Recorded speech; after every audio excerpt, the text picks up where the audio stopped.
ఆఫీసర్లలో కోవట్లు BRS కు అనుకూలంగా పలువురు అధికారుల తీరు ఇరిగేషన్ విద్యుత్ డిపార్ట్మెంట్ల సమాచారం లీక్ అంటూ ఒకటి చూస్తాను.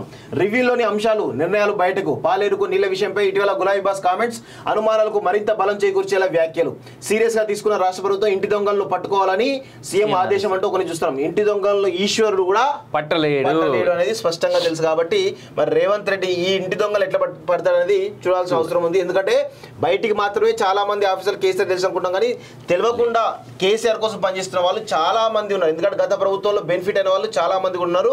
వాళ్ళందరూ కూడా లీక్ చేస్తున్న సమాచారం అనేది రేవంత్ రెడ్డికి స్పష్టంగా తెలుస్తోంది. మరి వారు ఎవరో కనిపెట్టాల్సినటువంటి అవసరం మరి ఉంది. ఉంటే కనుక మీ యొక్క పార్టీ యొక్క ఇప్పటికి నిన్న కూడా ఒక కామెంట్ చేయడం జరిగింది, నా ప్రభుత్వాన్ని పడగొట్టడానికి ప్రయత్నాలు జరుగుతూ ఉన్నాయి, నన్ను పదవి నుంచి తప్పించే కుట్ర అని చెప్పేసి చెప్తా ఉన్నారు. దీని గురించి చదువుదాం. ఇలాంటి విషయాలు కూడా చాలా పెద్ద ఎత్తున ఈరోజు చర్చకు వస్తూ ఉన్నాయి. అధికారుల్లో కొందరు బీఆర్ఎస్ పార్టీకి కోవట్లుగా పనిచేస్తున్నట్లు ప్రభుత్వ వర్గాల్లో అనుమానాలు వ్యక్తమవుతున్నాయి.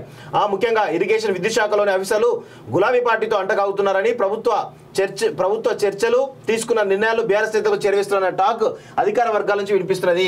ప్రభుత్వానికి చెడ్డ పేరు తెచ్చేందుకు గ్రామాల్లో కరెంటు కోతలు సృష్టిస్తున్నారని సర్కారు డౌట్ పడుతున్నది. ఇటీవల కేసీఆర్ కామెంట్స్ సైతం ఇందుకు బలం చేకూర్చినట్టు టాక్. ఇంటి దొంగలను పట్టుకునేందుకు ప్రభుత్వం చర్యలు చేపట్టింది, బీఆర్ఎస్ పాలనలో ప్రయోజనం పొందిన వారే అనేది స్పష్టంగా తెలుస్తా ఉంది. సో ఇక్కడ విషయం ఏంటంటే మిత్రులారా, చాలా వరకు కేసీఆర్ చాలా తెలివి కలవాడి పొలిటీషియన్ అని చెప్పేసి మనందరం కూడా చెప్తూ ఉంటాం. ఎందుకంటే ఆయన తన బలాన్ని కాకుండా ఈరోజు తన ప్రత్యర్థుల యొక్క బలాన్ని బలహీనంగా చేసే ప్రయత్నంలో భాగంగా తన కోవట్లను కూడా నియమించుకుంటాడు. గతంలో ముఖ్యమంత్రిగా ఉన్నప్పుడు కాంగ్రెస్ పార్టీలో తన కోవట్లు నియమించుకున్నాడు. తన కోవట్లు నియమించుకొని అక్కడ ఉన్నటువంటి ప్రతిపక్షాలని బలహీనపరిచేటువంటి, అదేవిధంగా ప్రతిపక్షంలో లొల్లులు పెట్టేటువంటి ప్రయత్నం కేసీఆర్ ఎప్పటి నుంచో చేసేటువంటి ప్రయత్నం చేస్తూ ఉన్నాడు. అదేవిధంగా ఇటు భారతీయ జనతా పార్టీలో కూడా తన కోవట్లను పెట్టుకొని అనేకమైనటువంటి విషయాలను కూడా ఈరోజు చర్చకు రాకుండా చేసేటువంటి ప్రయత్నం పెద్ద ఎత్తున చేసిండు. రీసెంట్గా బీఆర్ఎస్ బీజేపీ పొత్తులో ఏ విధంగా జరిగిందో, ఏ విధంగా కొలాప్స్ అయిందో మన అందరం కూడా చూసినాం వాస్తవంగా. సో ఈ పరిణామాలన్నీ చూసినట్లయితే కేసీఆర్ ఎప్పుడు కూడా తన బలాన్ని నమ్ముకోడు.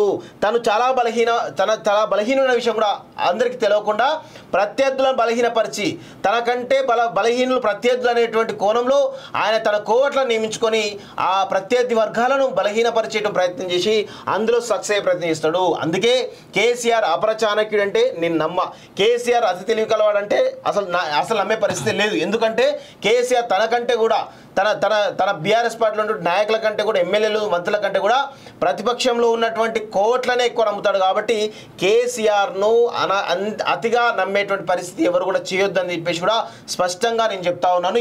అందుకే ఆ కోణంలో భాగంగానే కేసీఆర్ ప్రస్తుతం కూడా ఆఫీసర్లలో కూడా కొంతమంది కోవట్లను నియమించుకొని ఈరోజు ప్రభుత్వం తీసుకున్నటువంటి అతి కీలకమైన నిర్ణయాలను ముందే ఈరోజు కేసీఆర్ చేరవేసి తద్వారా కేసీఆర్ ప్రజల వద్దకు వెళ్ళి అక్కడ ఏదో కామెంట్ చేసి ఈరోజు ఈ అధికార పక్షాన్ని బలహీనపరిచేటువంటి ప్రయత్నం చేయడంలో సక్సెస్ఫుల్ అవుతున్నాడు.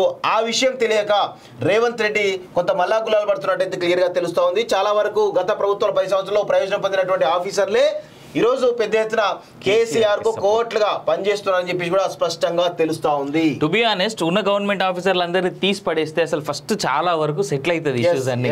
90% రిటైర్ అయిన వాళ్ళే తప్ప ఇప్పుడు రీసెంట్ టైమ్స్ లో అధికారంలోకి వచ్చిన అంటే ఆఫీసర్లుగా ఎన్నికైన వాళ్ళు చాలా తక్కువ మంది సెలెక్ట్ అయిన వాళ్ళు. సో పాత ఆఫీసర్లందరినీ ప్రక్షాళన చేస్తే గనక రేవంత్ రెడ్డి కదా ఆ పొజిషన్ లో ఎవరున్నా సరే, ఇన్ఫాక్ట్ బీజేపీ ఫామ్ చేస్తున్నా ఇంకెవరు ఫామ్ చేస్తున్నా కానీ ఆ పొజిషన్ లో పాత వాళ్ళందరినీ తీసేస్తే బెటర్.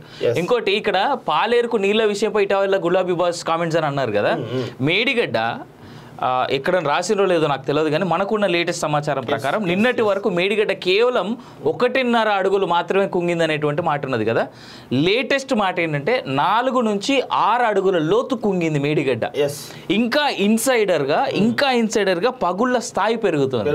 అన్నిటికంటే హైలైట్ ఏంటంటే మేడిగడ్డ కింద ఎవడన్నా ఇసుకేస్తాడు, రాళ్ళేస్తారు మనోళ్ళు బొగ్గేసి కన్స్ట్రక్షన్ లో. అసలు మేడిగడ్డ ఎందుకు కుంగిందంటే దానికి కదా చూడాలి, ఎక్కడో చోట వచ్చి ఉంటుంది ఖచ్చితంగా. Right. Phone tapping, total data collapse, ఏండ్లుగా సేకరించిన వివరాలని ధ్వంసం, మావోయిస్టుల నుంచి నేరస్తుల వరకు హార్డ్ డిస్క్లు డిస్ట్రాయ్ చేసిన నిందితుల టీం రికవరీకి అవకాశం ఉందా? తలలు పట్టుకుంటున్న ఆఫీసర్లు, పరికరాలు సప్లై చేసిన ల్యాబ్ డైరెక్టర్లకు నోటీసులు. ఫోన్ ట్యాపింగ్ కేసు రోజుకో మలుపు తిరుగుతున్నది. గతంలో మావోయిస్టులు, ఉగ్రవాదులు, అసాంఘిక శక్తులు, డ్రగ్స్ మాఫియా, ఇతర నేరస్తులకు సంబంధించిన వివరాలను సైతం ప్రణీత్ రావు అండ్ టీం ధ్వంసం చేసినట్టు తెలుస్తున్నది. వారు నాశనం చేసిన 47 హార్డ్ డిస్క్ల్లో ఎస్ఐబికి చెందిన డేటా ఎంత ఉందనేది తెలియడం లేదు. ట్యాపింగ్ పరికరాలను సమకూర్చినట్టు ఆరోపణలు ఎదుర్కొంటున్న కన్వర్షన్స్ ఇన్ఫర్మేషన్స్ ల్యాబ్స్ నిపుణులు డేటా రికవరీకి సహాయం చేస్తారా అనే కోణంలో అధికారులు ప్రయత్నిస్తున్నట్టు సమాచారం. దీన్ని మించింది ఇంకొకటి, అసలు దీనికంటే భయంకరమైనది ఇంకోటి లేదు. ఇది దేశ భద్రతకు సంబంధించినటువంటి అంశం కదా.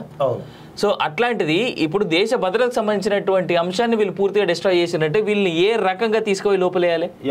ఫోన్ ట్యాపింగ్ కేసులో ఎక్కడ దొరికిపోతామనే భయంతో ఎస్ఐబి డిఎస్పీ ప్రణీత్ రావు చేసిన మిస్టేక్ ఇప్పుడు తెలంగాణ పోలీసుల పరిశీలనలో పడిసింది. ఎస్ఐబి మాజీ chief Prabhakar Rao and team చేసిన డేటా ధ్వంసం ఇప్పుడు ఎస్ఐబిలోని మిగతా కీలకమైనటువంటి డేటాను కూడా నాశనం చేసింది. దీంతో పోలీసులు ఆందోళన పడ్డారు. కొన్ని సంవత్సరాలుగా కష్టపడి సేకరించిన ముఖ్యమైనటువంటి సమాచారం ఇప్పుడు డిలీట్ అవ్వడంతో తిరిగి వాటిని రాబట్టడం అసాధ్యంగా మారింది. ఈ డేటా ధ్వంసం వారికి శిక్ష నుంచి రక్షిస్తుందని భావించినప్పటికీ ఇప్పుడు ఆ తప్పు రాష్ట్ర భద్రతకు ముప్పు తీసుకొచ్చేలా చేసింది. దీంతో పోలీసు ఉన్నతాధికారులు ఇప్పుడు వాటిని రాబట్టేందుకు తలలు పట్టుకుంటున్నారు. అసాంఘిక శక్తుల సమాచారం గాయబ్, ముఖ్యంగా టెర్రరిస్టులకు సంబంధించిన విషయం కావచ్చు, మావోయిస్టులకు సంబంధించిన విషయం కావచ్చు, డ్రగ్స్ అమ్ముతున్నటువంటి విషయం కావచ్చు, ఇలా అనేకమైనటువంటి యాంటీ సోషల్ ఎలిమెంట్ సంబంధించినటువంటి సమాచారం మొత్తం కూడా ఈరోజు పెద్ద ఎత్తున డిలీట్ కావడంతో ఈ ఎవరైతే ప్రభాకర్ రావు అండ్ టీం పైన నాకు తెలిసి దేశద్రోహం కేసులు పెట్టేటువంటి అవకాశం అయితే బలంగా ఉంది. వాళ్ళు ఒకవేళ అరెస్ట్ అయితే కనుక ఇప్పట్లో రిలీజ్ అయ్యేటువంటి అవకాశం అయితే లేవు. వీళ్ళపైన నాన్ బెయిలబుల్ కేసులు ఖచ్చితంగా బుక్ అయ్యే అవకాశం ఉంది. ఈ విధంగా నాకు తెలిసి దాన్ని ఏమంటారు, దేశద్రోహ చట్టం అంటారు కదా, ఖచ్చితంగా దాన్ని ఉపా చట్టాలు ఇవన్నీ కూడా వాళ్ళ మీద పెట్టేటువంటి అవకాశం అయితే బలంగా ఉన్నాయి. చాలా సీరియస్ చట్టాలు అవన్నీ కూడా. అంత ఈజీగా వాళ్ళు బయటికి వస్తారైతే నమ్మకం అయితే నాకు లేదు. వాస్తవం అన్నిటికంటే హైలైట్ ఏంటంటే దీంట్లో పోనీ ఓన్లీ మావోయిస్టుల వరకే లేదంటే ఓన్లీ పోలీసుల వరకే వీళ్ళు విన్నరా అంటే కాదు. భారతదేశంలో లేదా భారతదేశం బయట కూడా చాలా ప్రాంతాల్లో ఎక్కడైతే బాంబ్ బ్లాస్ట్లు జరుగుతాయో చాలా వాటికి వాటి లింకులు ఓల్డ్ సిటీతో ముడిపడి ఉంటాయి. ఇప్పటి వరకు జరిగిన ఏ ఇన్సిడెంట్ అయినా మనం చూసుకుందాం, చాలా వరకు హైదరాబాద్ తో ముడిపడి ఉంటాయి.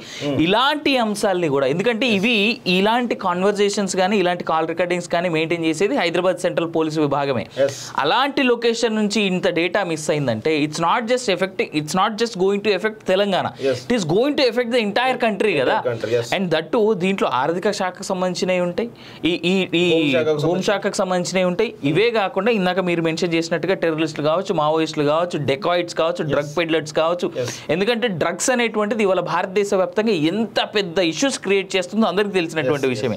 సో ఈ సందర్భంలో ఈ తరుణంలో ఇలాంటి డేటా మిస్ అవ్వడం అనేటువంటిది గత ప్రభుత్వం యొక్క వైఫల్యం చూపిస్తోంది. ఇక్కడ ప్రస్తుత ప్రభుత్వం కూడా ఎక్కడ ఫెయిల్ అయిందా, ఎక్కడ కరెక్ట్ చేసుకోవాలని వీళ్ళకి ఒక హెచ్చరికలా కనిపిస్తుంది. రెండోది ఏంటంటే ఐపీఎస్ స్థాయి వ్యక్తి లేదా ఒక పోలీస్ ఆఫీసర్ తను ఎవరైనా కావచ్చు, తను ఎన్ని రకాల టెస్టులు